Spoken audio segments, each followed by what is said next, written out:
nuevo episodio de Vuelta a la Calma. Tenemos el placer de tener con nosotros a Darío Campayo, médico, traumatólogo, especialista también en ortopedia y atleta de endurance. Agradecemos a Reebok que nos acompaña como main sponsor con la Flow Suite One. Si te gustó el episodio, acordate de darle like y suscribirte a nuestro canal.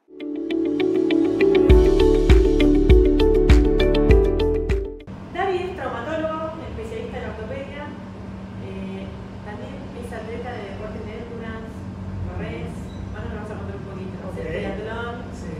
Contale un poco a los oyentes quién es Darío Campayo. Ok. Bueno, me llamo Darío Campayo, tengo 44 años, soy especialista en ortopedia y traumatología, hago traumatología deportiva hace muchos años. Empecé haciendo running de calle, carreras de aventura, y una cosa fue llevando a la otra, y también haciendo triatlón de larga distancia, hice varias veces de distancia, sí, 5 Ironman. Bueno, nada, y eso me llevó a ahondar más en la traumatología deportiva, porque es lo que me gusta hacer y a lo que me dedico. Entonces, ese soy yo. Espectacular. Pero bueno. Darío hace un tiempito está formando parte acá del equipo de la acá en el consultorio.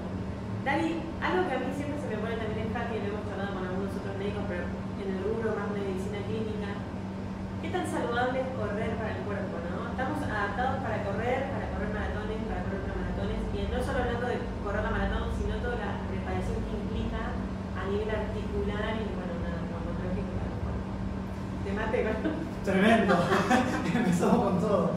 Mira, justo hoy estaba leyendo acerca de eso, ¿no? Que si el ser humano está adaptado, no está adaptado para correr largas distancias. Y hay, como todo, estudios, y hay muchos que dicen que en realidad sí estamos adaptados. Desde los inicios de la humanidad, el hombre corrió para sobrevivir, subsistir. Obviamente nos llevamos a la actualidad y hoy uno no corre para sobrevivir, subsistir, ni mucho menos. Entonces el tema de correr es adaptarse o adaptarlo a la vida cotidiana de cada uno. Yo creo que la gente se rompe cuando nunca corrió o hace mucho que no corre y de un día para otro sale a correr. Todo un proceso adaptativo, cuidado y acompañado, hace que no te rompas. Respetando los procesos, Exactamente. hablábamos un poco hoy también, ¿no? Exacto. O sea que si uno se prepara adecuadamente respetando los procesos, una maratón no estaría mal. No estaría nada mal. El tema es hacerlo en el tiempo estipulado y prolijamente, ¿sí? Hay quienes hablan que para correr tu primer maratón el proceso lleva hasta 2 años. Todo depende también de la preparación que vos traigas y tengas. Si es un corredor que nunca corrió o si ya venís corriendo. Pero todo es adaptación, se trata de eso. Bien, bueno, ahí sacamos un mito. ¿A qué se debe principalmente el tema de lesiones? ¿Esto, no respetar los tiempos o también hay algún tipo de fisiología del cuerpo que predispone a...? Bueno, un poco las dos cosas, ¿sí? En la medicina 2 más 2 no es 4, entonces generalizar es como complicado, pero todos traemos cosas, todos traemos nuestra genética, todos traemos nuestra forma de pararnos, todos traemos nuestra forma de pisar. Hay quienes tienen las rodillas que se juntan, quienes tienen las rodillas que se separan, quienes pisan para adentro y quienes pisan para afuera. Todo lo que uno trae a la hora de practicar un deporte viene con uno. Y si uno no lo hace adecuadamente, te puedes lastimar. Hay medicaciones que uno tiene que tomar de forma crónica, también predisponen a las lesiones. Hay estructura física, pesos, edad. Todo puede llevar a sumar o a restar en la medida que no lo hagas prolijamente. ¿Y cómo pueden prevenirse las lesiones? Yo uso la palabra adaptación todo el tiempo, uso reiterativo de la palabra adaptación, pero en realidad, a ver, para empezar a entrenar tenés que tener un buen entrenador y tenés que estar acompañado de un buen nutricionista y tenés que estar acompañado de un buen profesional, un médico, deportólogo, traumatólogo, que te acompañe cuando haya alguna duda o alguna molestia. La forma de prevenir es escuchar al cuerpo. Uno se tiene que acostumbrar al dolor. Es cierto que cuando uno empieza una actividad física después de un periodo largo de reposo puede doler.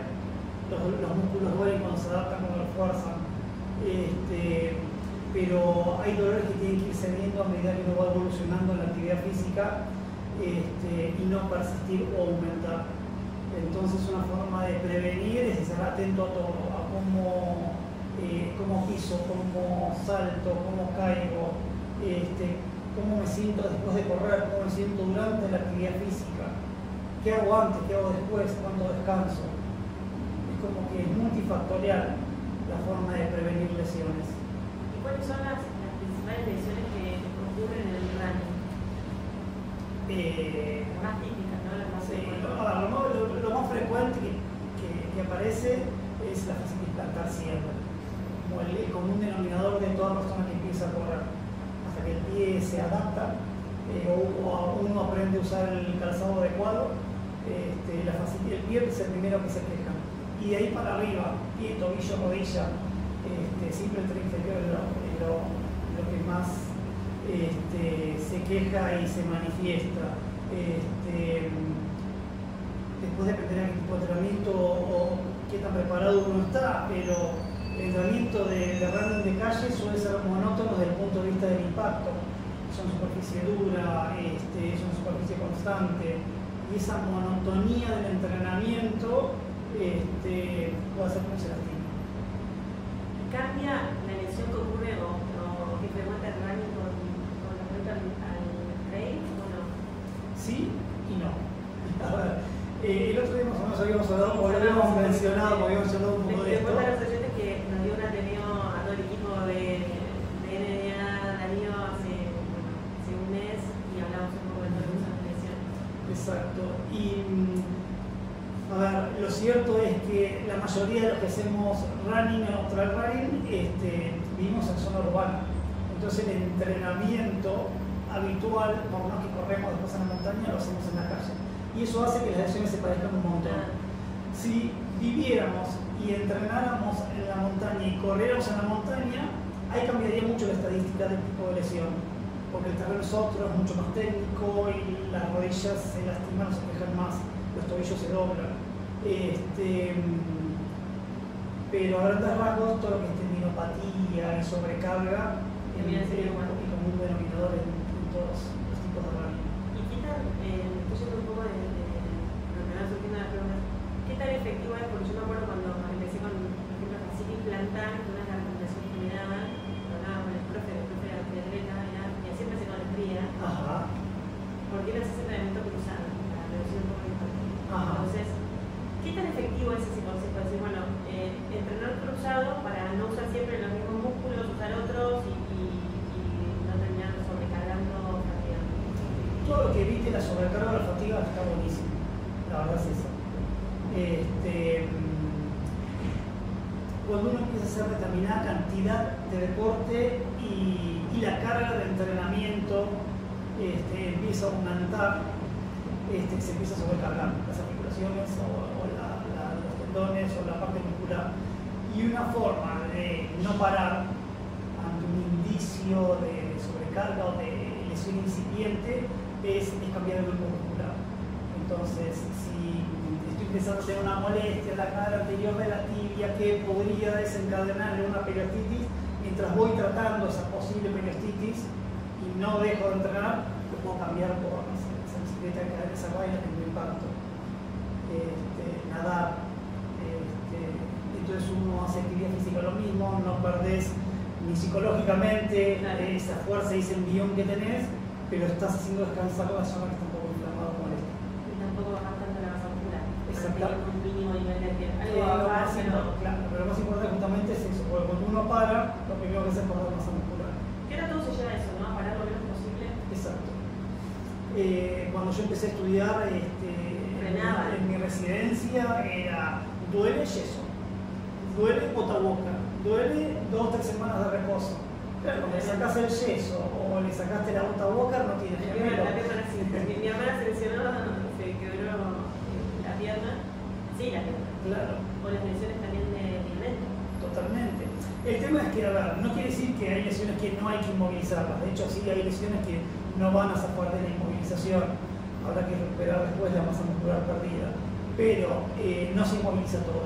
Se inmoviliza lo menos posible respetando los tiempos biológicos de recuperación. De hecho, yo tengo pacientes que si tienen alguna lesión que tienen que movilizar el tren inferior, los mandan al gimnasio para hacer tren superior. Porque no quedan totalmente frenados. Sí, bueno, yo la otra vez cuando hablamos, yo contaba a este amigo triatleta que preparando un Ironman en un olímpico se cayó y se fracturó la clavícula. Terminó siendo quirúrgico. Y la idea era no pararlo del todo, porque con los tiempos se podría llegar a igual al Ironman, pero el tiempo de consideración de una fractura de clavícula operada no se puede alterar. La inmovilización tampoco, porque tiene que pegar. Cuando un hueso tiene una placa con tornillos, si uno lo moviliza antes de tiempo, la placa es más fuerte que el hueso y puede volver a fracturar, o se puede aflojar. Sin embargo, como no había que pararlo y no queríamos que perdiera masa muscular, charlamos con el entrenador nuestro, él también era médico y yo traumatólogo, y fuimos estipulando los tiempos de tal forma que en cuanto lo pudimos empezar a mover, arrancó con elíptico para no tener impacto. Y lo subimos a la bicicleta arriba del rodillo para no tener riesgo de que se cayera en la calle de nuevo. Y en cuanto la herida cicatrizó, lo mandamos a nadar. Como no podía bracear, porque la clavícula tiene mucho movimiento rotacional y no queríamos forzar la placa, abrazaba una tablita y pateaba de punta a punta la pileta. Le puso una garra para llegar, le puso mucha garra y llegó. Pero bueno, estaba en el agua, corría y rodaba exactamente. Y llegó al Ironman y lo hizo muy bien. Sí. Y vos que sos especialista un poco, especialista en ortopedia, llevarte un poco a todo lo que es calzado, ¿no? ¿Qué opinás del tema de la estructura pisada? ¿Es necesario? ¿Es no? ¿Por qué es importante? Mira, todo avance suma, siempre. El tema es que a mí, como médico, ¿viste? Es como que todo lo generalizado a veces no me gusta tanto. A nosotros nos pasa lo mismo. Bueno, genial, o hablamos el mismo idioma. El tema es que, no porque empiezo a correr y en mi vida corrí, ya tengo que arrancar con estudio dinámico de la marcha, con esto. A ver, voy arrancando, sí, me tengo que conseguir un muy buen calzado, en lo posible, si sé cómo es mi pisada, lo más parecido a mi pisada para compensarla. Pero ¿cómo sé cómo es mi pisada? Por estudio.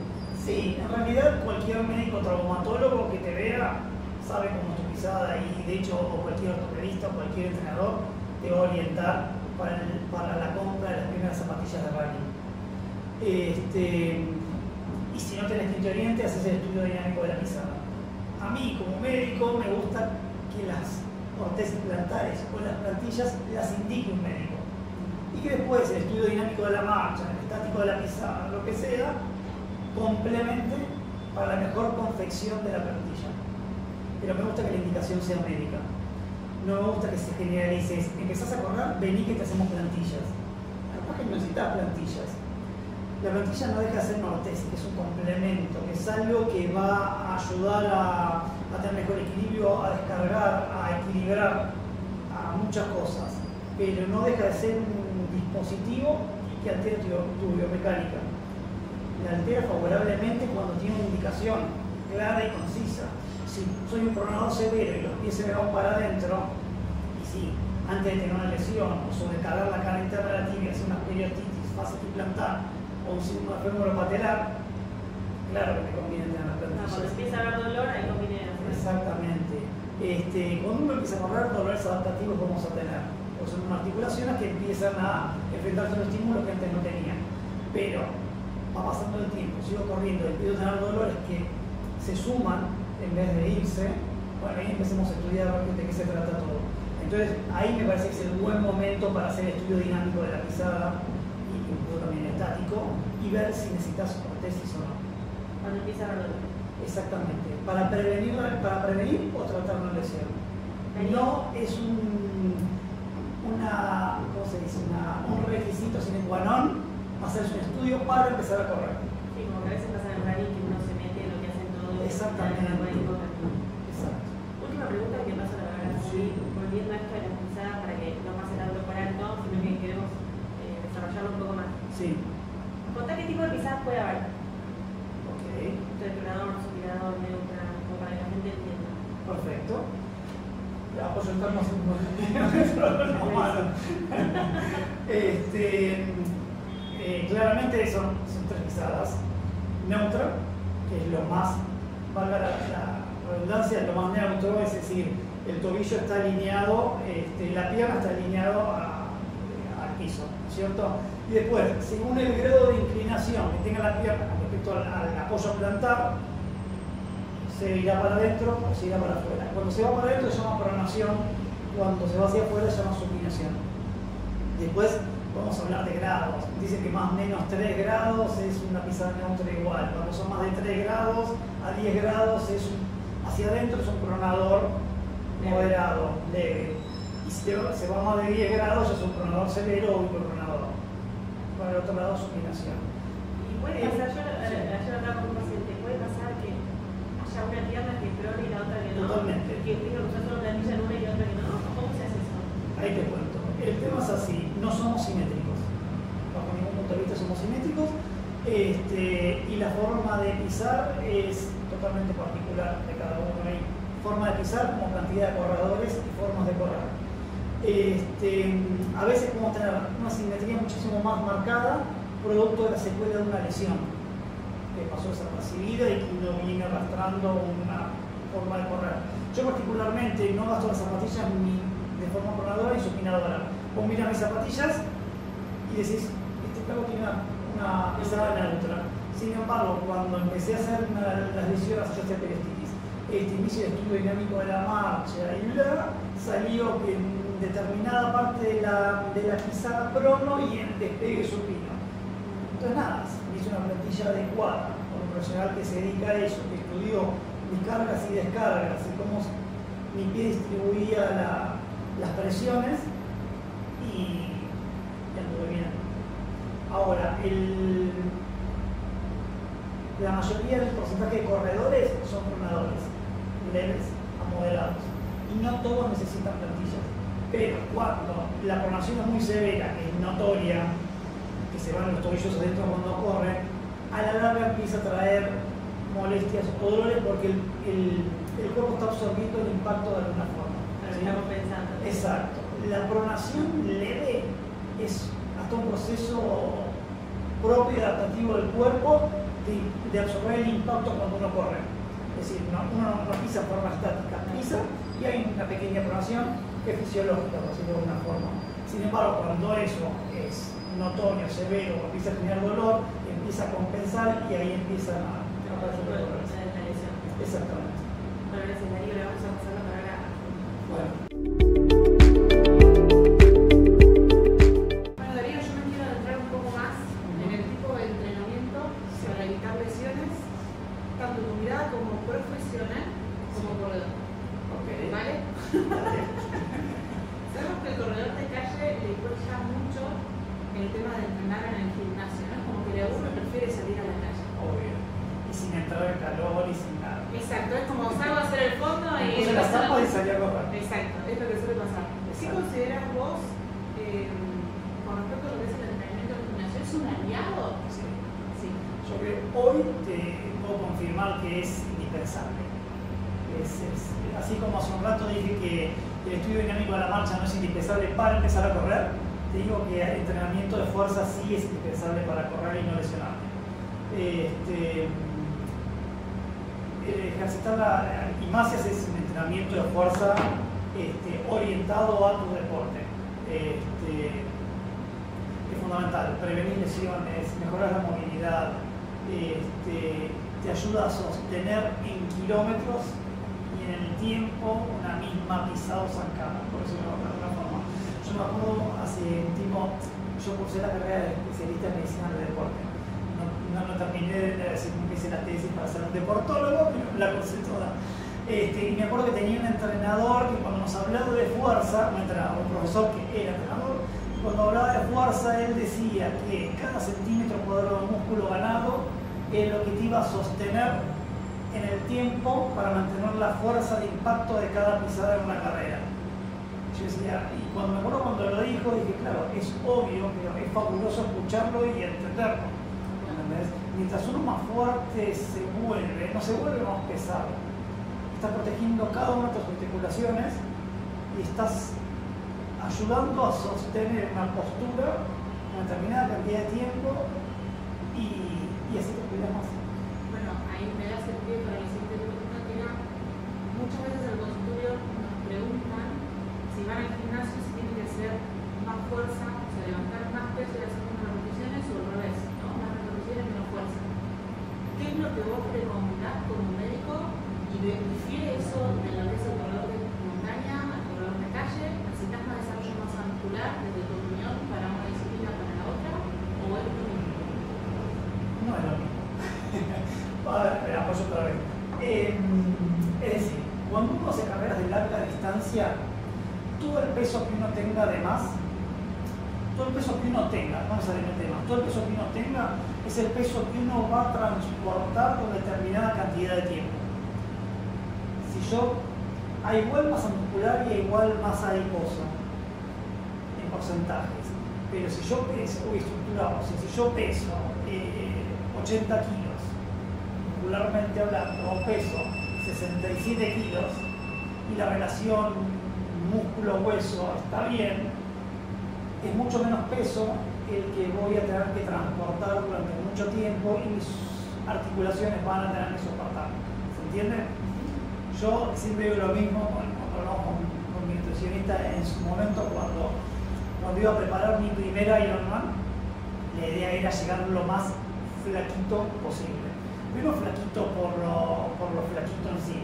No por la disminución mínima de la grasa. Exactamente, teniendo en cuenta la relación, bueno, esto saben ustedes más, a mí me cuesta usar esos términos, pero teniendo en cuenta la relación masa muscular, hueso y todo, lo justo y necesario para sostener una actividad en el tiempo. Porque cuando uno hace un Ironman de larga distancia, que ya ganaste 4 kilómetros, que pedalaste 180 y te falta correr 42, tu cuerpo y tu masa muscular va a tener que transportar todo tu peso en 42 kilómetros. Tus articulaciones van a transportar ese peso 42 kilómetros. Cuando tu entrenamiento fue correcto, tu masa muscular es correcta, tus articulaciones están protegidas y lo vas a poder llevar sin tanta probabilidad de lesión. ¿Se entiende lo que digo? Sí, y el objetivo no sería tampoco desarrollar una masa muscular excesiva por esto de que a nivel peso también nos puedan todo. Exactamente, es como lo justo y necesario. O sea, ni llevarlo al mínimo, exacto, pero que tampoco esté al estilo profitero, lo decimos nosotros, que tienen una masa muscular pesado. Yo me acuerdo cuando empecé a entrenar tría, claro, es súper catabólico cuando empecé a entrenar las 3 disciplinas y me empecé a consumir. Entonces, claro, yo me veía y decía, qué flaco estoy, qué bien que estoy, me sentía liviano, pero empecé a notar en un determinado momento que empezaba a perder fuerza. Y ahí fue cuando en su momento con mi nutricionista fue a buscar el equilibrio y decir, para, bajaste un montón, pero estamos empezando a perder músculo, empezamos a subir músculo hasta que puedas mantener la velocidad, pero la puedas mantener en el tiempo y no costa de perder. Exactamente. Nosotros hacemos antropometría en el consultorio, bueno, vos claro. la has hecho hace poco. Y manejamos un índice que es el índice musculoso, ¿no? Que difiere en el hombre y en la mujer, en los valores. Y lo que nosotros buscamos es no llevarlos al límite, ¿no? Por ejemplo, en el varón va de 4 a 5,2 más o menos, y buscamos que estén más en el mundo intermedio, en el valor intermedio, para que no haya tanta carga, pero también para tener un resto, sobre todo para las carreras de ultra distancia. ¿No? Que indefectiblemente uno no llega a consumir todas las calorías que necesita en ese tipo de competencias y va a haber una pérdida de por sí. Entonces, si yo tengo todo muy en mínimo, me va a terminar pasando que, supongo yo, me lo sabrás decir vos, después soy más propenso a tener una lesión. Exactamente. Es que se trata de eso. Cuando yo recién hablaba de lo justo y necesario en cuanto a la cantidad de músculo y la relación del hueso, es eso mismo. A ver, en la traumatología es biomecánica pura, es toda cuestión de poleas, tiro, aflojo. Cuando determinada estructura ósea, yo la tengo, la estructura ósea no la vamos a modificar nunca con la que venimos, pero yo la tengo que transportar determinada cantidad de tiempo, a determinada velocidad, va a depender del músculo que tengo, cómo la transporto. Y si la transporto o la soporto. Y la idea no es soportarla, es transportarla lo más hemodinámicamente posible y biomecánicamente menos lesivo para el deporte que cada uno hace. Entonces, tener masa muscular protege. Si hago un exceso, en el buen sentido de la palabra exceso, de masa muscular, para el deporte que uno hace de larga distancia, y no hace falta ser tan voluminoso, tan hipertrófico, sí, estéticamente te puede gustar más o menos, pero a la hora de rendimiento y de transportarlo muchos kilómetros, es distinto. Darío, y hablando un poco más de todo lo que es el cambio corporal, ¿no? Nosotros, me acuerdo como también la tenés un poco lo explicaste, pero las personas que tienen obesidad, sí, y porque se ponen en un plan muy restrictivo o se hacen una cirugía variante y bajan de golpe del peso corporal y empiezan a correr y ahora me estoy olvidando puedo salir y demás. ¿Qué impacto tiene eso realmente sobre la salud? Más que nada sobre el cuerpo, digamos, ¿no? Porque no venía haciendo nada, estaba haciendo sedentario, empieza a correr, hay dolores que no conocía y escucha, que lo hablábamos de hecho en el Ateneo en su momento. Antes no hacía nada y no me dolía nada y ahora me duele todo, ¿no?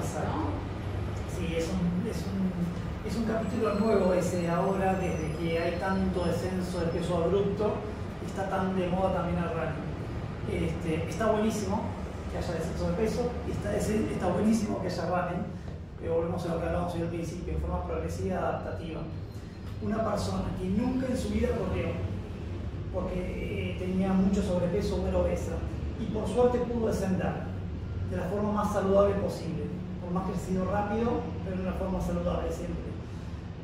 Cuando uno se empieza a sentir liviano, cuando bajó 10, 15, 20, ni hablar los que bajan 30, 40 o 50 kilos. Yo siempre digo lo mismo, imagínate que es cargar 50 kilos 3 cuadras. Imagínate cuando se sacan todo eso encima y se sienten livianos, y es como un círculo, ahí es vicioso más que virtuoso, porque se sienten livianos, quieren correr más, les gusta que están en movimiento, bajan más de peso, corren más.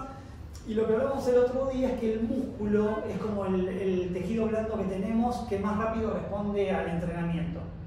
Entonces, cuando uno empieza a entrenar, la masa muscular se gana rápido. No así pasa con el resto de los tejidos blandos que tenemos o duros. Es decir, el hueso tarda más en adaptarse, los ligamentos y los tendones tardan más en adaptarse. Entonces, ¿qué pasa? La persona que baja mucho de peso y empieza a correr porque se siente fuerte y liviano, empieza a exigir todo lo demás que todavía no se adaptó. Y ahí empiezan las lesiones. Lo primero se ve son las rodillas que se empiezan a quejar. Porque primero son rodillas que vivieron muchos años con muchos kilos, que si bien no hacían actividad física, por eso una persona que tiene 40, 50, 60 años y tuvo 30 o 40 años de obesidad, y esas rodillas tuvieron 40 años de sobrepeso. Entonces del vamos son rodillas que ya están lastimadas, pues estuvieron muy sobrecargadas mucho tiempo. Entonces, por más que ahora estás liviano, le está dando un impacto o microtraumatismos repetitivos durante mucho tiempo que antes no le dabas y ya venían lesionadas, entonces se lastima. Y por otro lado, cuando empiezan a sentirse fuertes, cuando tienen masa muscular, pero vienen con su sedentarismo previo, ese hueso muchas veces tiene lo que se llama osteopenia por desuso. Es un hueso con una calidad diferente. Y si un hueso con una calidad diferente empieza a darle mucho impacto y en forma muy progresiva y sin adaptación, se puede generar una fractura por estrés o una fractura porque no hubo tiempo de... Claro, y al final terminan otra vez parando. Exactamente. Entonces, el secreto es, si bajas de peso en forma saludable, ¿sí? No importa qué tan rápido bajas, hay que bajar, sí, si se baja rápido está buenísimo, pero en forma saludable y progresiva. Y lo ideal sería que la actividad física acompañe el proceso de descenso de peso, porque le estás dando tiempo a adaptarse a todos los tejidos. Que sea de la misma forma progresiva, no tan... Exactamente. Sí, el otro día vino una paciente al consultorio que hace mucho que no corría, tenía sobrepeso, no tenía obesidad, y me dice, bueno Julio, ahora que empecé a hacer el plan con vos y a poco me empecé a sentir mejor, empecé a ir a caminar hacia Parque Centenario. En Parque Centenario empecé a dar la vuelta, empecé a caminar a trotar, solamente una vuelta y vuelvo a casa. Dice, ahora me anoté para los 3 kilómetros, que creo que corre en 2 semanas, y después me anoté para octubre de los 5 y en diciembre para los 8. Y yo me digo, bueno, me alegra que vayas de manera más gradual. Exacto. Y no te hayas anotado desde el vamos en una de 10, por ejemplo. Es que se trata de eso. Seguramente esa paciente tuya no se va a lesionar. Seguramente me puso orgullosa.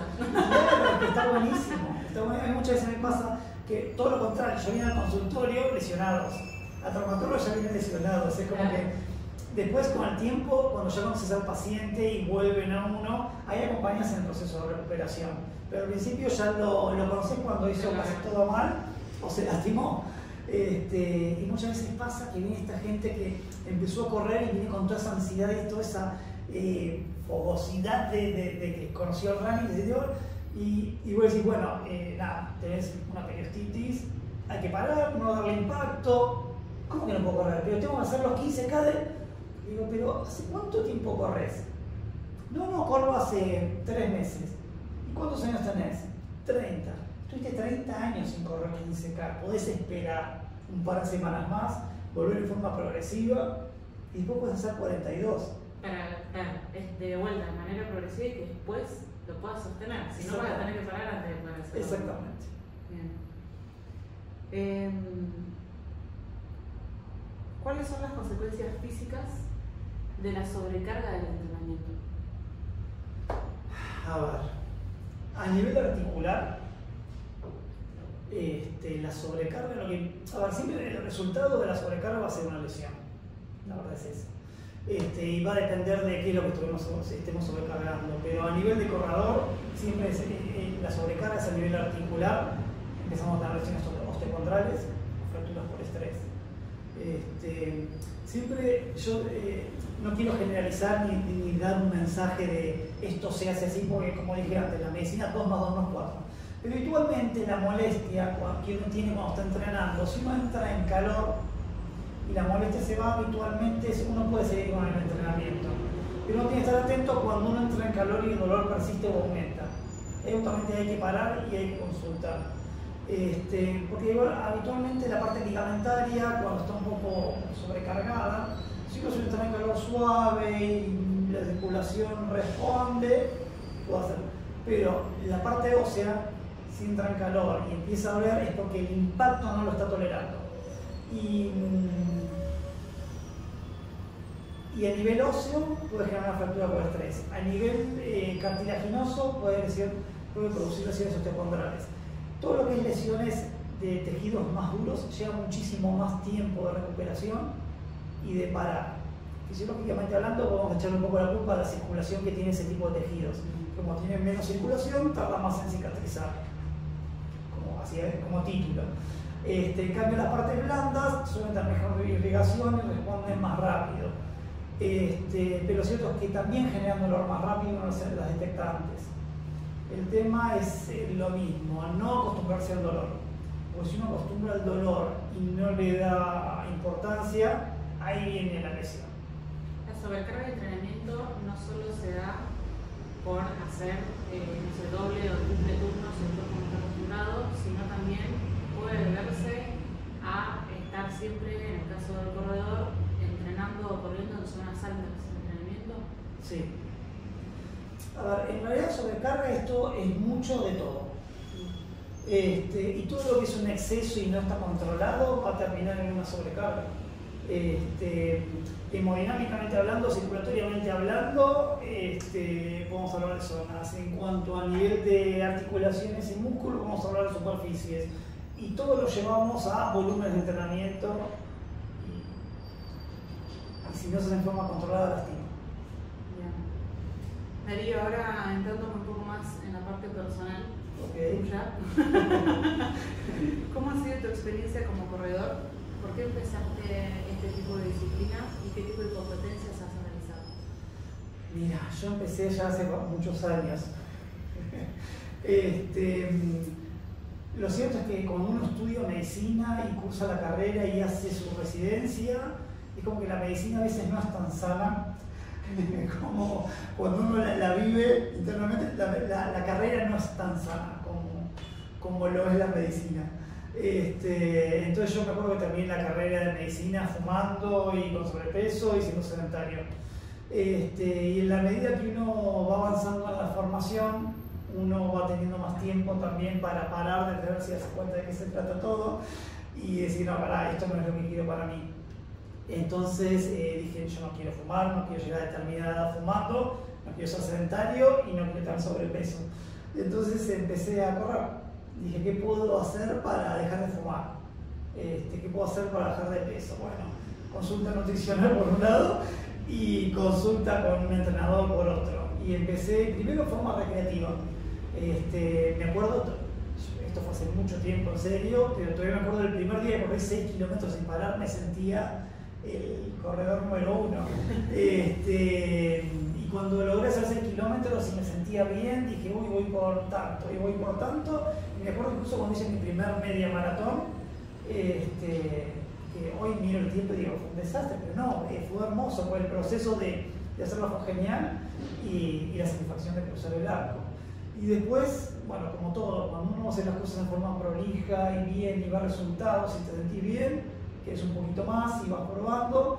Y yo di con un entrenador que era triatleta y tenía su grupo que después al principio era solo la running y bici y después terminó siendo de triatlón. Hoy es un entrenador de triatlón súper conocido y todo, pero yo empecé a entrenar las 3 disciplinas sin darme cuenta. Era como que yo corría y las clases de bici también, ¿dónde? En carretera, yo quiero hacer bici y empecé a pedalear y a correr. Y con 2 amigos más queremos aprender a nadar, nos enseñar natación y no sé si tengo tiempo. La cuestión hinchamos tanto que dijimos, bueno, nos empezó a dar clase de natación. Y cuando me digo cuánto estábamos nadando, pedaleando y corriendo, sin pensar en triatlón. Y yo estaba preparando mi primer maratón. Y empecé con un dolor en la tibia que no escuchaba del todo, porque quería correr mi primer maratón. No me importa. Claro, y terminó una periostitis grande, que me acuerdo que yo de cabezón, traumatólogo y cabezón, dije voy a largar igual y voy a ver cómo me siento. Kilómetro 1 tenía dolor, kilómetro 2 tenía dolor, kilómetro 3 dije, yo no entrené para sufrirla y para lastimarme más, y la abandoné. Pero claro, tenía mi mejor estado nutricional, mi mejor estado de entrenamiento, cuando estaba listo para hacer una maratón y tenía dolor. Y me acuerdo que ahí fue muy inteligente mi entrenador y me dijo, dale tranquilo, no vamos a dejar de entrenar, hagamos algo sin impacto. Pues yo le conté que no podía darle mucho impacto a la tibia, no la quería transformar en una fractura por estrés. Y me dice, vamos a hacer un entrenamiento de trial. ¿Cómo entrenamiento de trial? Sí, vamos a empezar a nadar y a pedalear más y cuando puedas correr, corres. Y cuando me di cuenta estaba entrenando triatlón. Y me acuerdo que la maratón, no sé si es octubre, esa no la corrí la de Rosario, que me fue genial porque llegué súper recuperado, entrenó y todo. Y en diciembre de ese año ya hice mi primer olímpico. Y después del olímpico, nos dice, ya me parece que estaban para un medio. Y vendimos un medio, 2 medios, 3 medios, sin aspirar, quiero un Iron. Y cuando llegó un momento, ya la técnica del entrenador de nuevo, chicos, me parece que ya está para un full. Y con todo el miedo que eso conlleva, pues yo siempre digo, ¿viste? Un Ironman no es el doble que el medio Ironman, es mucho más. Bueno, y así fue, hicimos el primero, bueno, el segundo, tercero, cuarto, y ahí está. ¿La disciplina que te destaca, Estrella? A ver, yo soy totalmente amateur y totalmente recreativo, pero las 3 disciplinas siempre me sentí y me fue mejor corriendo. Yo nado para salir vivo del agua. Ok. Es así. Yo nado para salir vivo del agua y pedaleo para llegar a correr. Si yo bajo la bicicleta sano, el Ironman lo completo. Contento. ¿Le das la misma importancia a la alimentación como al entrenamiento físico? Sí, total. Y eso lo aprendes cuando estás acompañado y rodeado de gente que sabe. Es así, porque yo me acuerdo cuando, a veces cuando uno es médico, no, yo sé esto, yo sé, no, esto no sé. De nutrición para el médico es una materia muy corta dentro de la carrera. Como lees los títulos de algunos capítulos, ni siquiera de todos.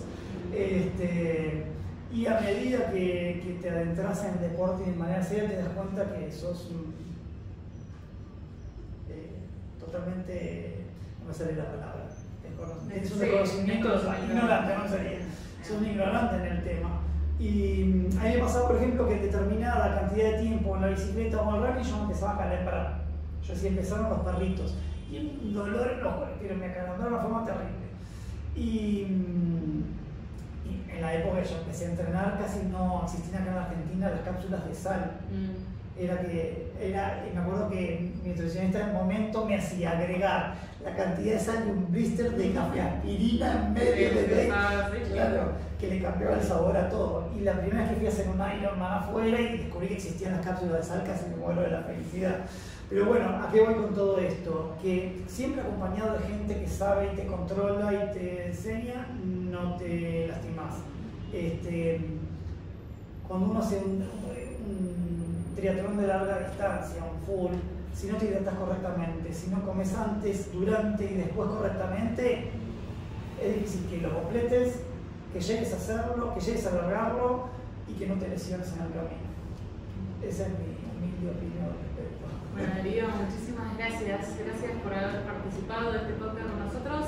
Queremos hacerte entrega de estas zapatillas de Reebok, los Tommy Sponsor, la CrossFit One. Hermosas. Espero que te gusten. Probalas y después nos da la devolución. Totalmente, me encantan. Gracias, Darío. Gracias por la invitación. No te pierdas el próximo episodio donde un psicólogo deportivo nos va a estar acompañando para hablar un poco sobre la mente en el entrenamiento.